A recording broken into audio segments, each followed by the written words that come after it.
Hi hello నమస్తే మన Telugu online క్లాసెస్కు స్వాగతం సుస్వాగతం. ఇప్పటివరకు మన తెలుగు ఆన్లైన్ క్లాసెస్ ఛానల్ని సబ్స్క్రైబ్ చేసుకోకపోతే ప్రతి ఒక్కరూ తప్పనిసరిగా సబ్స్క్రైబ్ చేసుకోండి.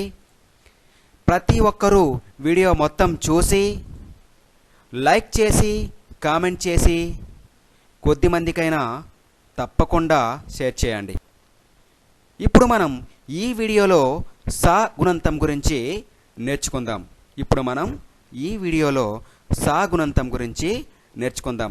సరేనా?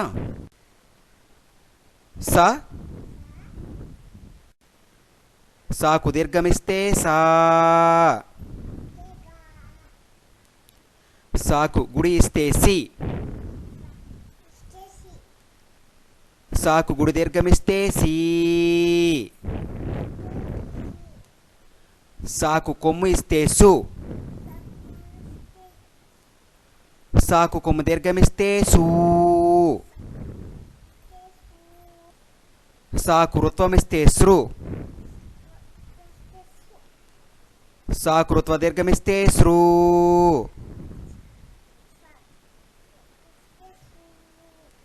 సాకు యత్వం ఇస్తే సే,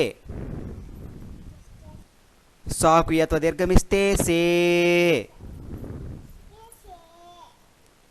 సాకు ఐత్వం ఇస్తే సై, సాకు వత్వం ఇస్తే సో, సాకు వత్వ దీర్ఘమిస్తే సో, సాకు ఔత్వం ఇస్తే సౌ, సాకు సున్నా ఇస్తే సం, సాకు విసర్గ ఇస్తే సహ. అర్థమైంది కదా పిల్లలు? ఇప్పుడు మరొకసారి మీకు చెప్తున్నాను, జాగ్రత్తగా వినండి. సరేనా? నాతో పాటు చెప్పండి. సాకు దీర్ఘమిస్తే సా, సాకు గుడిస్తే సి, సాకు గుడి దీర్ఘమిస్తే సి, సాకు కొమ్మిస్తే సు,